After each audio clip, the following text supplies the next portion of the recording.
Shalom, shalom everybody. I can't tell you how excited I am to have this background again. I am back home in our ancestral homeland, the Judean hills, biblical, beautiful, ancestral, eternal Judean hills, path of the patriarchs. The Bible took place here. I am home. And it took a little while to get home because, believe it or not, we were supposed to get home yesterday. But the plane we flew from Newark, New Jersey had an engine malfunction while we were flying. Thank God the pilot figured it out and took care of it, and they flew us back to New York, to JFK, and our flight was delayed a whole full day. So thank God we landed safely, even though we were out an engine, and took off the next day, and we are finally home. We land, and what do we find out upon landing just recently? And forgive me because I'm very, very tired. We find out there's a terror attack in Israel, in Jerusalem, with a number of injured, a number of killed, and Hamas, right? Two Jerusalem Arab Muslim residents who are Hamas. There's supposed to be a ceasefire, right? Well, I'd say ceasefire is over. I mean, they're shooting at us and putting bombs against our soldiers in Gaza, and now there was this terror attack with, I think, 3 or 4 Israelis dead from this terror attack today in Jerusalem.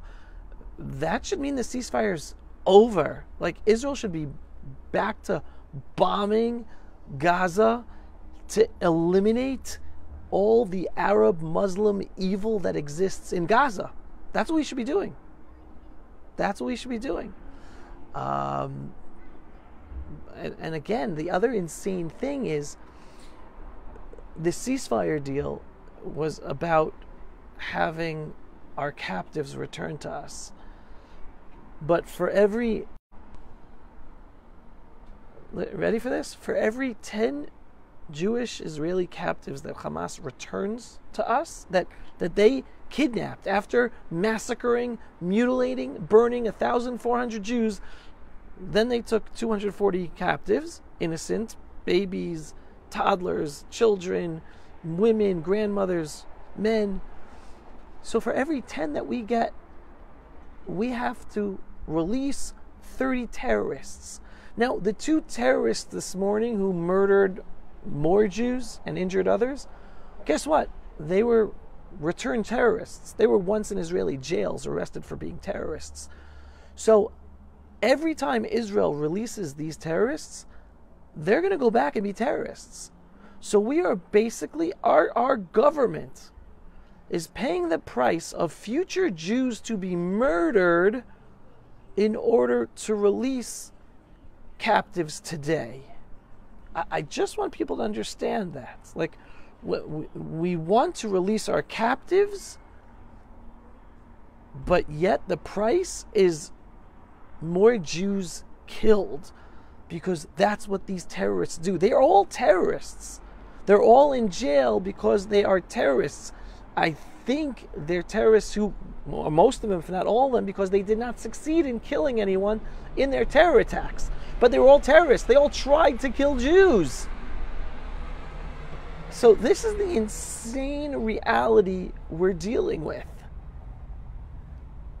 And here's the other insanity. The Biden administration is trying to stop Israel from defending ourselves. They're trying to say, oh, Hamas doesn't represent the Arab Muslims, and they want to establish the 2-state solution with the Palestinian Authority, right?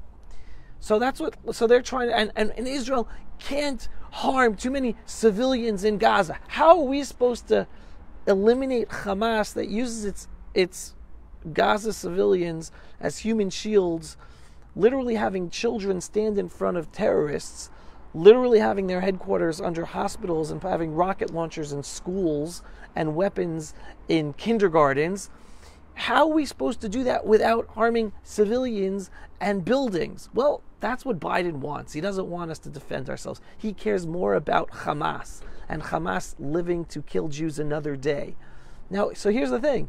Despite the evil of Biden and his administration and not allowing us to eradicate the evil that we're up against, and despite Israel's weak leaders, our weak military leaders, our weak intelligence leaders, and even our weak politicians who can't stand up to the world and say, no, we have to eradicate this evil no matter what. And they're trying to go along with these ceasefires. They're trying to end this war, even though, yes, Prime Minister Netanyahu keeps on saying, no, we're going to eradicate it. But read between the lines. Our leaders are weak, and they're trying their best to end this. They can't end it. I keep on telling you, this war is going to continue. Whether it ends today, tomorrow, next week, next month, next year, it's going to continue with ups and downs because our enemies are forcing us to continue. Even our weak leaders can't stop the war because our Arab Muslim enemies are invigorated and motivated to continue killing us.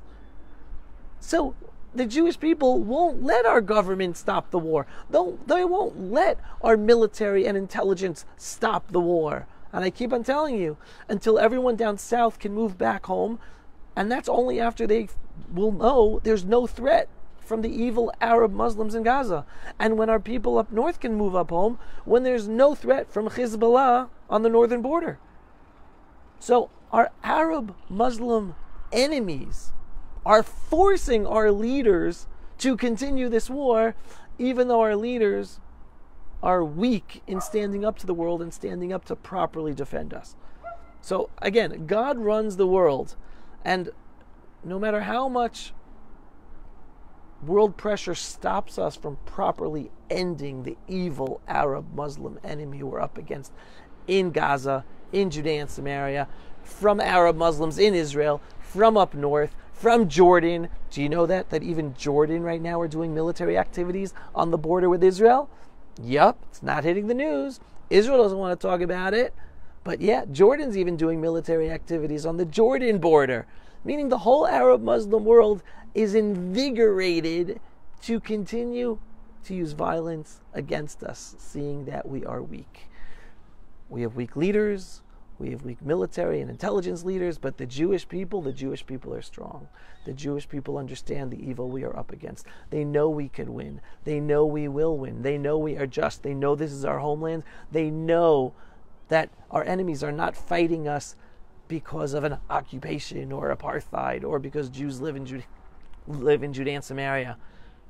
The Arabs call this war the Al-Aqsa flood. They're focused, that's over there, Jerusalem, right? Jerusalem. Our enemies are focused on reclaiming Jerusalem for themselves. That's what the Arab Muslims in Gaza are calling this the Al-Aqsa flood war. If they really just cared about Gaza, why would they call it the Al-Aqsa flood war? It's because they're after all of the land of Israel. They're from the river to the sea. They're after pushing us into the river, destroying and killing all Jews and destroying the Jewish state of Israel. The Israeli people know this. That's why we know we have to end this war now. Our leadership are weak. They can't stand up to the world pressure. They can't stand up to the Biden administration. They can't stand up. Did you hear that UNRWA? I mean, I keep on telling you this, that UNRWA is Hamas.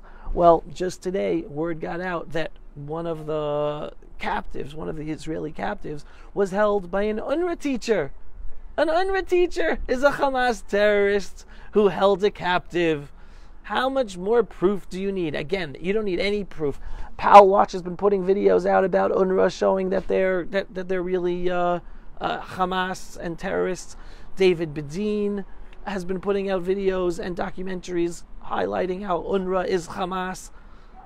So now you have testimony from a captive that he was held by an UNRWA teacher, right? On whether, I don't know, tortured or not fed or whatever, but held as a captive as an UNRWA teacher. This is what we're up against. The Israeli people are waking up, and we know this, and we have to stop the war. And we can't stop the war until we end the evil against us, even though against all the world pressure that's trying to stop us from defending ourselves, even though our leaders are weak, not allowing us to defend ourselves properly. but the war will go on until the end. There will be ups and downs. There'll be ceasefires here and there where we'll be forced to do and our leaders will cave into doing. But because our enemies will continue using terror against us, this war will continue until we finish it, and we will finish it, and we will finish off our enemies until there is truly peace in the Jewish state of Israel with Jewish Israeli sovereignty in all of Judea and Samaria and in Gaza, and with a cleaned out southern Lebanon without the threat of Hezbollah violence to infiltrate northern Israel and do anything on the northern border. It's inevitable that that's going to happen. It's not a question of if it's going to happen. It's just a question of when that's going to happen and what's going to bring about it actually happening. Because right now we don't see it because our leaders are weak and they're just trying to end this because of world pressure and because the military and intelligence are incompetent. It's their fault this all happened. They knew all the information and they just let it happen. They just let it happen. They had all the information. They knew Hamas's plans. It's all, the Israeli media is all over it. The military and intelligence had all the information about Hamas's plans, everything, every detail of what they planned to do. And they did not raise up the concerns and the information to Netanyahu or the government. They kept on telling him, no, Hamas wants peace. Hamas isn't interested in war. Just help Hamas, help the economy, allow more Gazan Arabs into Israel. Everything will be fine. So it's not just incompetent there. They're horrific failures, and that's not even going in the direction that maybe some of them up in the higher ups on purpose withheld the information from the government and from the prime minister. Right? We don't know that for a fact, but it's definitely plausible. But even without that, failure of the utmost incompetence of military and intelligence that let the massacre happen, even though they had all the information. This is what we're up against. But again, the Jewish people are strong. We have God above, and that's the partnership. Jewish people, God above. We're going to come out of this, and we're going to come out of this much, much better and much more protected than any other people on the face of this earth, because at least us, the Jewish people, are awake as a people to the evil we're up against.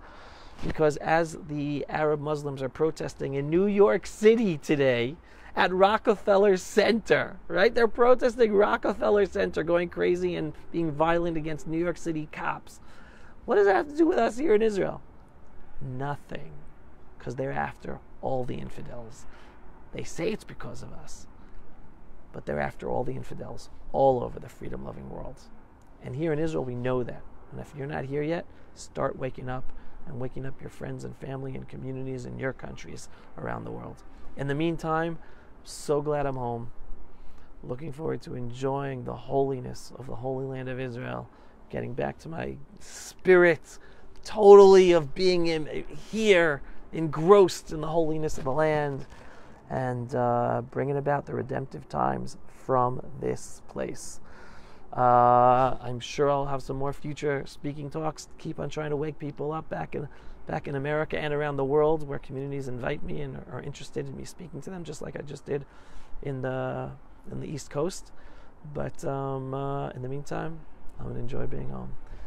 If you are not yet a subscriber to my Pulse of Israel videos, go to pulseofisrael.com and click to subscribe. And if you enjoy these videos and you believe they're important, you want to help us get them seen by more people, just click on the donate button every once in a while on pulseofisrael.com so we can have the funds necessary to promote these videos to be seen by many more people. In the meantime, shalom from the ancestral homeland of the Jewish people, the beautiful Judean hills. Pulse of Israel, frontline videos from the Holy Land. Support our work by donating today.